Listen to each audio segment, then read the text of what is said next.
Bismillahirrahmanirrahim. Assalamualaikum warahmatullahi wabarakatuh. Selamat siang, teman-teman. Perkenalkan, saya Faris Muhammad Rizwan. Teman-teman bisa panggil saya Faris. Saat ini saya diamanahkan sebagai chapter alumni koordinator di Student Energy Unpad dan juga sedang melaksanakan proyek pengembangan teknologi energi terbarukan, khususnya penerapan pembangkit listrik tenaga air skala kecil untuk di daerah perikanan.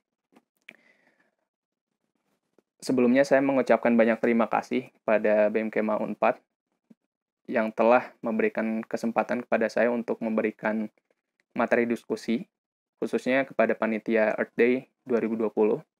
Saya akan menyampaikan materi mengenai langkah nyata dalam menghadapi perubahan iklim. Baik, perlu kita ketahui sebelumnya apa yang dimaksud dengan perubahan iklim. Jadi, perubahan iklim itu menggambarkan perubahan kondisi rata-rata seperti kenaikan suhu dan curah hujan di suatu wilayah dalam periode waktu yang lama. Jadi, iklim ini sangat berbeda dengan cuaca. Ketika kita melihat cuaca itu, tinjauan waktunya dari jangka yang pendek, sedangkan untuk iklim itu tinjauannya hingga puluhan tahun. Jadi di sini yang dimaksud dengan periode waktu yang lama itu kita melihat dari tinjauan waktunya. Sedangkan perubahan iklim global itu mengacu pada perubahan jangka panjang rata-rata di seluruh bumi, termasuk kenaikan temperatur dan perubahan curah hujan serta efek pemanasan global. Seperti yang kita ketahui bahwa efek pemanasan global ini dapat menyebabkan adanya penyusutan gletser di daerah pegunungan, pencairan es di kutub, kemudian naiknya permukaan air laut, seperti yang bisa kita lihat pada gambar di slide ini. Lalu apa yang dapat menyebabkan perubahan iklim? Seperti yang bisa kita lihat pada gambar, bahwa kenaikan jumlah emisi gas karbon dapat menyebabkan climate change atau perubahan iklim. Nah, peningkatan jumlah emisi gas karbon ini disebabkan karena besarnya konsumsi energi fosil yang digunakan di seluruh dunia. Di antaranya itu karena adanya penggunaan sumber energi gas, kemudian minyak bumi, dan juga emisi gas karbon dari batu bara. Lalu apa hubungan perubahan iklim dengan sektor energi?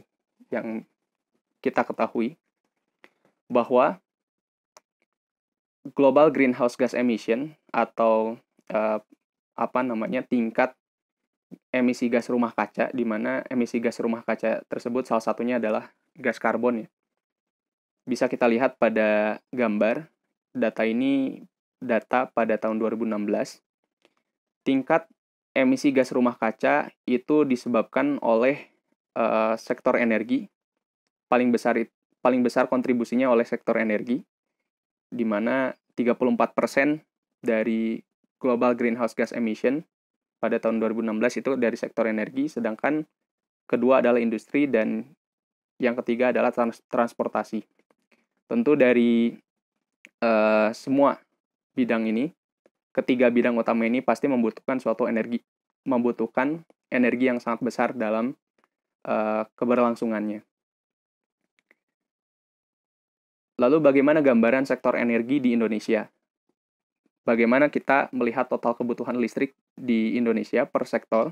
Kita dapat melihat trennya bahwa pada tahun 2020 hingga tahun 2050 terjadi kenaikan kebutuhan listrik yang sangat signifikan. Itu artinya akan ada pertambahan jumlah konsumsi energi listrik setiap tahunnya, bahkan hingga beberapa dekade ke depan. Bisa kita lihat trennya bahwa kebutuhan listrik itu paling besar ada di sektor perumahan, kemudian juga kita bisa melihat ada pada sektor industri dan juga yang terakhir ada sektor komersial. Lalu bagaimana kapasitas pembangkit listrik di Indonesia? Kita bisa melihat juga kapasitas pembangkit listrik di Indonesia itu masih didominasi oleh energi fosil, khususnya batu bara, kemudian disusul dengan banyaknya konsumsi energi gas. Nah, sebetulnya gas ini bisa kita katakan suatu energi yang bersih, namun jumlah ketersediaannya sangat terbatas. Untuk itu, gas digolongkan ke dalam energi fosil. Begitupun dengan energi dari minyak dan batu bara tergolong kepada energi fosil. Lalu bagaimana kebutuhan bahan bakar pembangkit listrik? Nah, kita bisa melihat bahwa pembangkit listrik di Indonesia itu masih bergantung pada batu bara. Maka dapat kita simpulkan di sini, dengan semakin banyaknya konsumsi listrik di Indonesia, maka akan semakin banyak jumlah batu bara yang akan dibakar, dan dampaknya adalah semakin banyak pula jumlah emisi gas karbon yang dilepaskan ke atmosfer. Dan ini sangat berisiko terhadap kenaikan tingkat gas rumah kaca yang ada pada atmosfer dan berisiko terhadap terjadinya pemanasan global. Nah, selain dari itu juga kita dapat melihat bagaimana tambahan kapasitas pembangkit listrik di Indonesia diskenariokan pada tahun 2018 hingga 2050. Kita bisa melihat pada grafik bahwa masih didominasi oleh batu bara. Atau kita juga bisa melihat didominasi oleh energi fosil, karena keduanya adalah energi gas. Nah, jadi kita bisa melihat bahwa jumlah konsumsi energi listrik di Indonesia hingga tahun 2050 itu masih didominasi oleh energi fosil. Lalu apa yang bisa kita lakukan untuk mengurangi emisi gas rumah kaca dan mengurangi risiko terjadinya perubahan iklim? Seperti yang kita ketahui bahwa perubahan iklim bukanlah suatu masalah yang simpel, masalah yang kompleks, namun bukan berarti masalah ini bukan suatu hal yang tidak dapat kita tanggulangi. Perlu adanya suatu kerjasama di antar berbagai pihak, terutama di sektor pemerintahan, di sektor akademik, peneliti, dan juga masyarakat. Semuanya harus saling bekerja sama dalam menghadapi isu perubahan iklim. Maka terdapat beberapa pendekatan, di antaranya pertama itu pendekatan persuasi, seperti yang kita lakukan malam kemarin ya, pada jam 8.30 hingga jam 9.30 kita telah melakukan Earth Hour. Jadi Earth Hour ini merupakan suatu gerakan massa di mana bentuk paling minimalnya adalah kita mematikan lampu selama 1 jam. Kita mematikan listrik selama 1 jam dan kita coba istilahnya gelap-gelapan tapi berfaedah. Nah, jadi sedikit perkenalan mengenai Earth Hour. Earth Hour itu merupakan gerakan yang diadakan sebagai upaya atau sebagai respon terhadap meningkatnya jumlah permintaan energi dan upaya menghadapi perubahan iklim. Seperti yang bisa kita lihat pada slide sebelumnya, bahwa semakin tinggi jumlah permintaan energi listrik, akan semakin besar pula jumlah emisi gas rumah kaca yang akan diemisikan atau dikeluarkan. Karena saat ini, khususnya di Indonesia, kita masih tergantung pada energi fosil sebagai sumber energi utama dalam menghasilkan listrik di Indonesia. Nah, sedangkan Earth Hour itu pertama kali diadakan di Australia pada tahun 2007, diselenggarakan bersama dengan WWF. Jadi, ini merupakan suatu gerakan massa tapi berafiliasi dengan WWF. Adapun hasil studi berdasarkan hasil penelitian dari Sarah G. Oleksak pada tahun 2014 yang dilakukan observasi pada 274 instansi dari 10 negara. Gerakan Earth Hour ini sukses mengurangi konsumsi energi listrik rata-rata sebesar 4% dari konsumsi energi listrik di setiap perusahaan tersebut. Maka dari itu kita dapat melihat bahwa tren dari Earth Hour ini bukan hanya sekedar peringatan eventual, melainkan juga terdapat dampak yang positif dengan mengurangi jumlah konsumsi energi listrik pada hari itu atau pada saat itu. walaupun jumlahnya sedikit, tapi ini sangat memungkinkan sebagai langkah pertama yang dapat kita lakukan dalam mengurangi jumlah konsumsi energi listrik setiap harinya. Nah, adapun bentuk persuasi yang dilakukan oleh Earth Hour itu sendiri terdapat 9 langkah di sini. Teman-teman bisa melihat di www.earthhour.org. Jadi ada beberapa langkah teman-teman bisa melakukan seperti yang teman-teman lakukan malam kemarin, mematikan lampu ruangan. Kemudian kita bisa melihat beberapa bentuk kampanye secara digital, dan kita juga melakukan berbagi bagaimana keseruan dari Earth Hour tersebut. Kita juga mengikuti challenge-nya, kita pun ikut serta dalam memberikan informasi yang dapat mengedukasi masyarakat, khususnya di sini mahasiswa Unpad.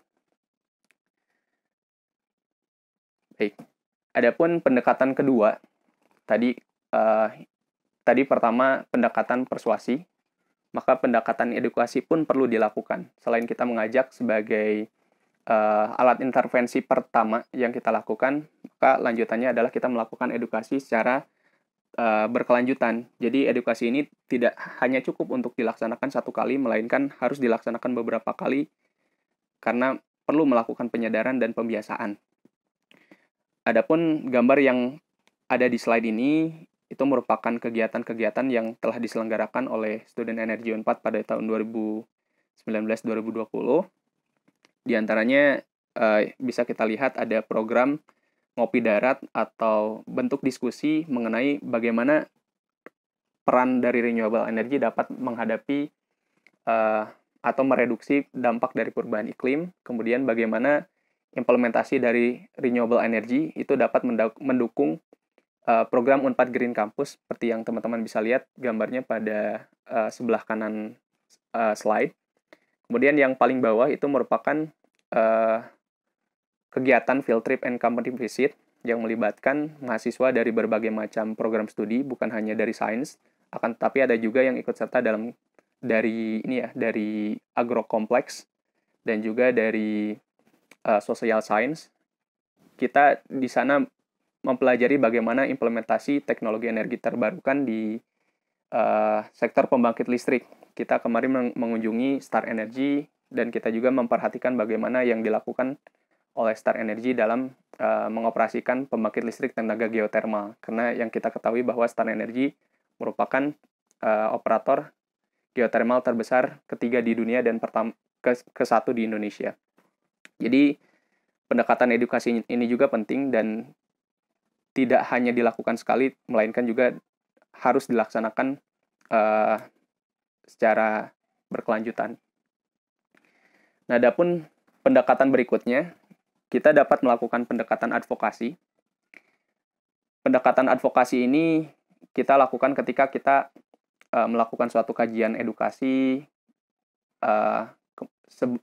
dengan harapan bahwa hasil diskusi berbasis akademik ini tidak hanya menjadi suatu kegiatan yang hanya pada saat itu saja, melainkan juga dapat menghasilkan rekomendasi-rekomendasi kebijakan yang dapat ditindaklanjuti oleh pembuat kebijakan. Misalkan di tingkat kampus, kita mengenal ada program Green Campus. Mungkin teman-teman pernah mendengar program Unpad Green Campus.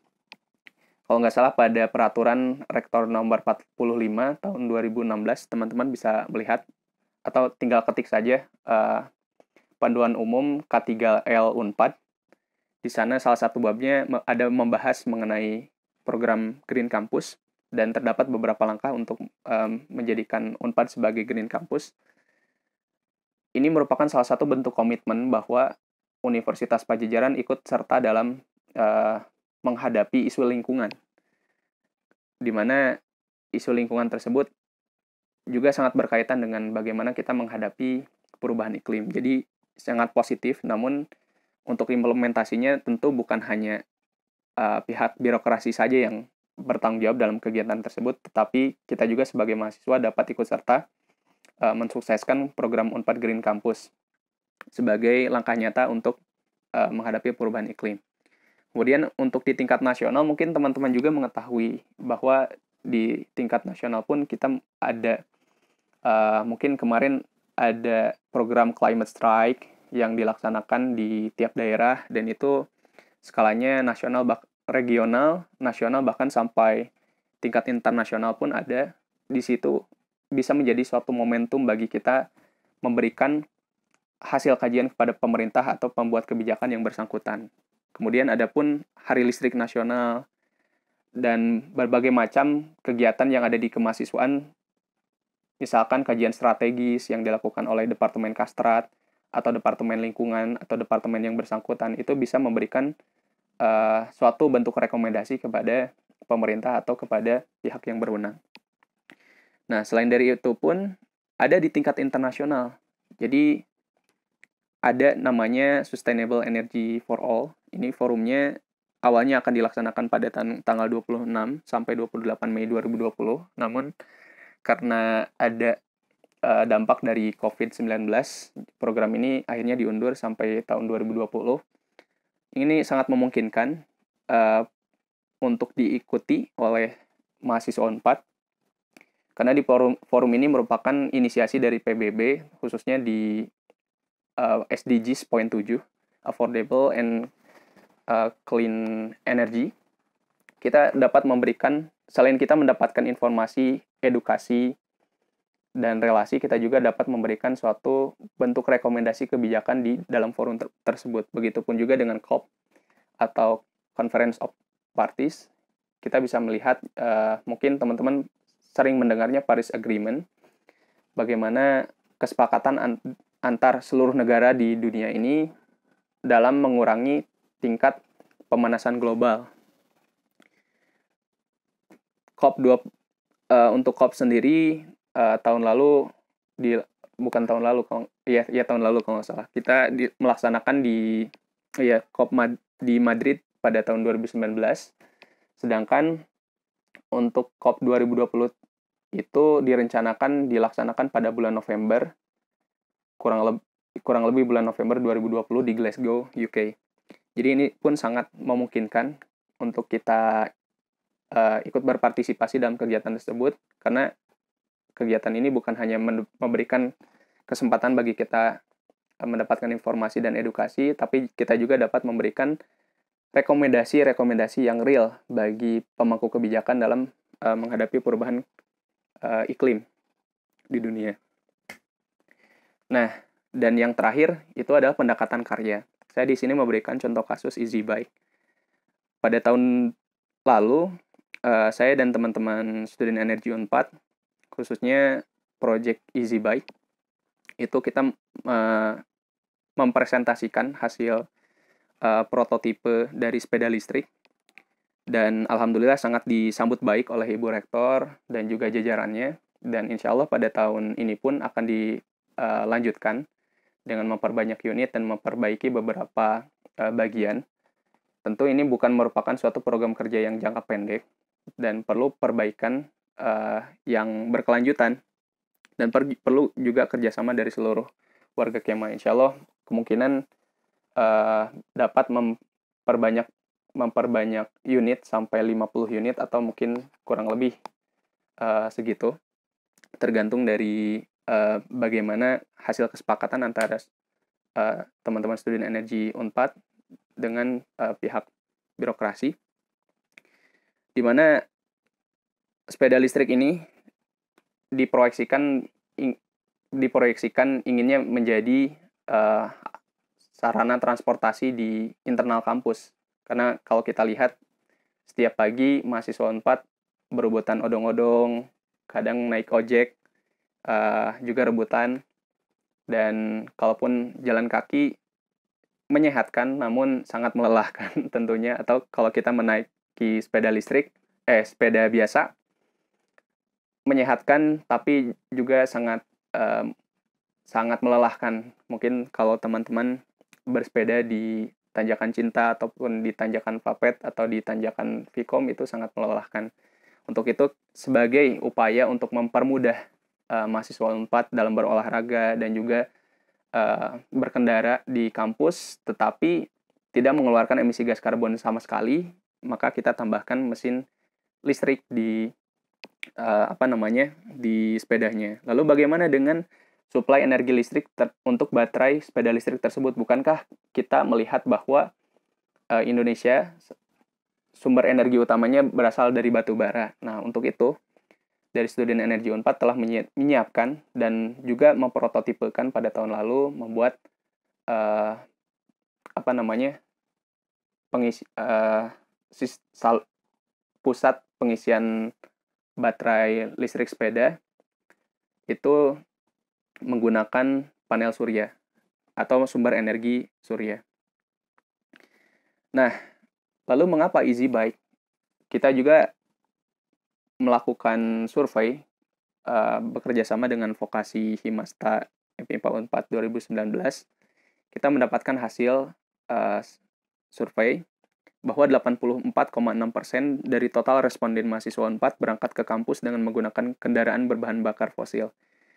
Yang jadi pertanyaan adalah ketika 84,6% dari seluruh mahasiswa Unpad misalnya, kalau kita proyeksikan ke seluruh mahasiswa Unpad, maka berapa emisi gas rumah kaca yang akan dihasilkan jika mayoritas mahasiswa Unpad menggunakan kendaraan berbahan bakar fosil? Dan tanggapan positifnya adalah 96% dari total responden ingin menggunakan Easy Bike sebagai alat transportasi kampus setiap hari. Maka dapat kita simpulkan, walaupun ini penelitiannya hanya mengambil sampel, tapi dapat dipertanggungjawabkan secara metode statistik. Kita bisa melihat bahwa data ini merepresentasikan kesadaran mahasiswa Unpad dalam menghadapi untuk peduli terhadap isu lingkungan gitu. Jadi kita sudah melihat adanya respons positif dari mahasiswa Unpad untuk ikut berpartisipasi dalam kegiatan lingkungan.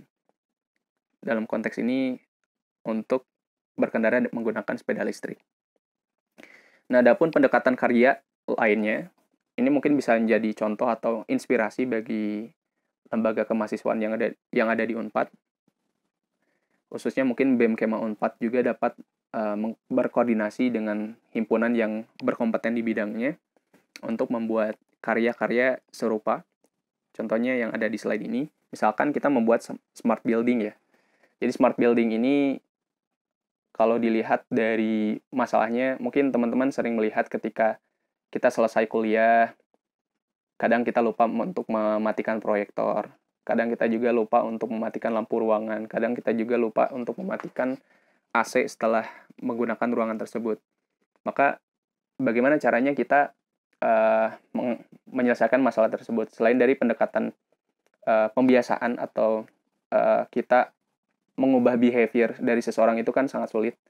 Tapi mungkin dengan jangka waktu yang cukup lama. Nah, adapun cara untuk menyelesaikan permasalahan tersebut dapat dilakukan dengan pendekatan teknologi. Kita bisa menggunakan teknologi smart, misalkan sensor ketika dalam ruangan tersebut sudah tidak ada orang sama sekali, maka otomatis semua perangkat kelistrikan akan mati. Sedangkan ketika ada satu orang pun misalkan masuk ke dalam ruangan, maka otomatis perangkat kelistrikan bisa dihidupkan gitu, atau selanjutnya bisa dihidupkan secara manual. Itu contohnya. Sedangkan contoh lain, saya melihat ada organisasi yang mulai bergerak di bidang ini juga. Itu penerapan solar cell sebagai sumber listrik untuk penerang jalan umum di Unpad. Nah, ini sangat positif ya. Bisa dilakukan juga dan sangat memungkinkan untuk dilakukan oleh mahasiswa tentunya. Dan yang terakhir itu adalah monitoring energy consumption monitoring. Jadi kita bisa melihat berapa jumlah secara real time ya, berapa jumlah listrik yang kita konsumsi setiap harinya dan setiap waktunya. Jadi ini diambil berdasarkan hasil studi dari suatu jurnal bahwa untuk membiasakan budaya hemat listrik yang awalnya itu dipelopori oleh Earth Hour, itu perlu ada pembiasaan. Dan untuk pemicunya adalah dengan menggunakan teknologi. Ketika kita melihat di rumah kita yang biasanya konsumsi listrik bisa sampai beberapa kWh misalkan, dan dengan biaya misalkan 100.000 per bulan, ketika kita memasang energy consumption monitor, kita dapat melihat dan sadar gitu bahwa banyak listrik yang dapat dihemat, sehingga jumlah biaya yang dikeluarkan untuk membayar tagihan listrik kepada PLN dapat berkurang. Nah, itu salah satu contohnya untuk mengurangi untuk mengurangi jumlah konsumsi listrik setiap hari. Tentunya masih juga banyak pendekatan-pendekatan lainnya yang dapat kita lakukan, tapi dengan waktu yang terbatas, saya tidak dapat menjelaskan lebih banyak lagi.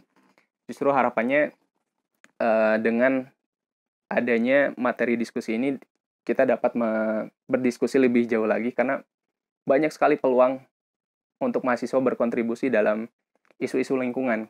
Mungkin BMKM Unpad juga menyediakan beberapa rangkaian Earth Day, kemudian dari Student Energy Unpad juga membuat rangkaian project untuk mensukseskan program Unpad Green Campus, dan juga begitupun dengan himpunan lain. Yang saya harapkan, setiap lembaga kemahasiswaan itu dapat berkomunikasi. Kira-kira apa main project dari masing-masing himpunan atau lembaga kemahasiswaan yang bisa ditawarkan dan bisa dikolaborasikan satu sama lain.